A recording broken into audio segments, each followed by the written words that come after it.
कि coloured print out होगा, तो कलर्ड प्रिंट आउट ही लेके जाएं, उसमें आपका फोटो क्लियर होगा।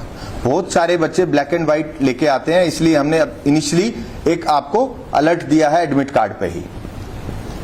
एडमिट कार्ड के साथ साथ आप अपना कोई भी आईडी प्रूफ जैसे कि Aadhaar card, driving licence, voter ID, passport और इसके अलावा भी अगर कोई पहचान पत्र है, गवर्नमेंट आईडी प्रूफ है, वो आप ले जा सकते हैं। एग्जामिनेशन रूम्स में तो आपको बुकलेट्स दी जाएंगी, तो जैसे ही आप बुकलेट लेंगे आप अपना क्वेश्चन बुकलेट और ओएमआर सीट दोनों को मैच कर ले, वो सेम होने चाहिए। अगर वो सेम नहीं है तो इमीडिएटली इन्विजिलेटर को आप इंटीमेट करें, आपका चेंज हो जाएगा। एग्जाम टाइम में ओएमआर सीट के लिए आपको जो स्टेशनरी है वो कमीशन की तरफ से प्रोवाइडेड है। आप अपनी कोई भी पेन पेंसिल कमीशन में अलाउड नहीं है, वो ना लेके जाएं। आपके पास ओएमआर सीट के साथ एक ओरिजिनल ओएमआर सीट होगा, एक कैंडिडेट कॉपी होगी, एक कमीशन कॉपी होगी। तो 3 सेट का ओएमआर सीट का 3 पेपर होंगे।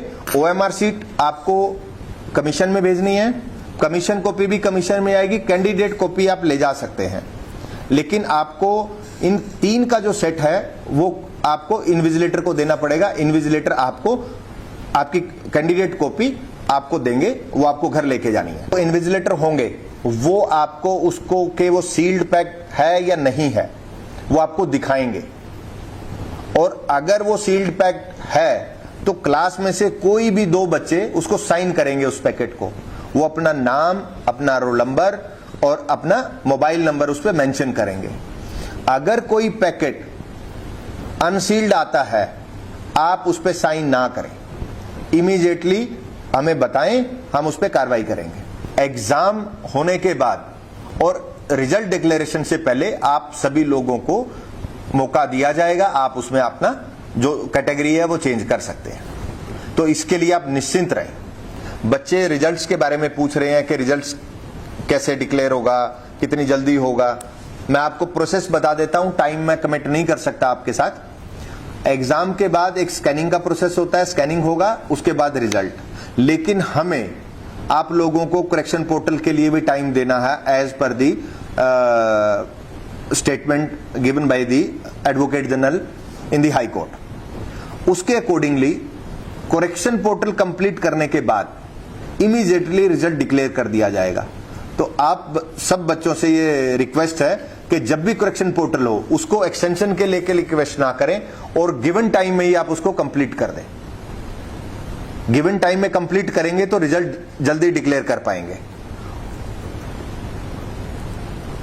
इसके अलावा जिन बच्चों की आइडेंटिटी में इशू है, हमें कुछ बच्चों पे उनकी आइडेंटिटी पे लग रहा है कि इनके फोटो ठीक नहीं है, इनके फॉर्म्स ठीक नहीं है, तो उन सारे बच्चों का भी हम लोग आइडेंटिटी प्रूव करने के लिए आप लोगों को बोलेंगे एग्जाम करने के बाद। जिन बच्चों पे हमें शक होगा आइडेंटिटी के रिगार्डिंग, उनको कमीशन में आने के बाद कमेटी के सामने पेश होना पड़ेगा और वो आइडेंटिटी प्रूव करना पड़ेगा कि मेरा ही फॉर्म है और मैंने ही एग्जाम दिया है। तो आप उस पे कर सकते हैं, और किसी भी उसके बहकावे में ना आए। कोई भी आपको बोले कि रिजल्ट के रिगार्डिंग कि मैं आपको पास करवा सकता हूं और मेरा कोई ऐसा लिंक है एचएसएससी में या कहीं बाहर है, तो आप हमें इमीडिएटली बताएं। और उन बच्चों का भी बहुत बहुत थैंक्स जिन्होंने मुझे बहुत ही इंफॉर्मेशन भेजी है।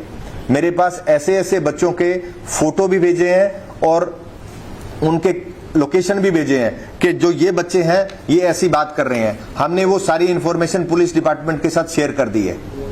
पुलिस डिपार्टमेंट के अकॉर्डिंगली जो भी वो होगा उस पर कार्रवाई करेंगे।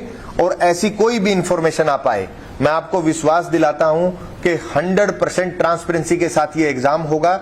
एक क्वेरी आई है कि जो बच्चे जो लग गए हैं और उनका सीईटी स्कोर वैलिड होगा क्या। सीईटी पॉलिसी में बिल्कुल साफ लिखा हुआ है कि सीईटी स्कोर आपका 3 साल के लिए वैलिड है, तो 3 साल में आपका वो स्कोर उस पर्टिकुलर उसके लिए वैलिड रहेगा। एक बच्चे ने सवाल पूछा है कि सर मेंस में कैंडिडेट रिपीट ना हो। इस रिपीट की प्रॉब्लम की वजह से ही सीईटी पॉलिसी में अमेंड किया है। लास्ट टाइम 4 टाइम्स था, अब 10 टाइम्स का प्रोविजन है, तो 10 टाइम्स बच्चों को ही बुलाया जाएगा। एक क्वेश्चन पूछा है, जनरल कैंडिडेट को प्री और मेंस दोनों की मेरिट क्वालिफाई करनी होगी? सभी कैंडिडेट्स के लिए, ये सिर्फ जनरल के लिए नहीं है, दोनों के लिए है। आपको सेकंड एग्जाम, और अगर आप दोनों का सेम, अगर कोई कैंडिडेट सेकंड एग्जाम में सेम मार्क्स ले लेता है तो आपका सीईटी का स्कोर देखा जाएगा, उसके अकॉर्डिंगली ही एलोकेशन होगा। और एक बच्चे का क्वेश्चन आया है क्वालिफाइंग मार्क्स क्या है, तो जनरल कैटेगरी के लिए क्वालिफाइंग मार्क्स है 50 और रिजर्व कैटेगरी के लिए है 40। एक बच्चे ने वो किया आंसर की और कार्बन कॉपी मिले, आपको कैंडिडेट कॉपी मिलेगी, वो कार्बन कॉपी ही होती है और वो आप घर लेके जा सकते हैं और उसको सेव करके रखें। और last but not the least कि आप अपना एडमिट कार्ड भी संभाल के रखें।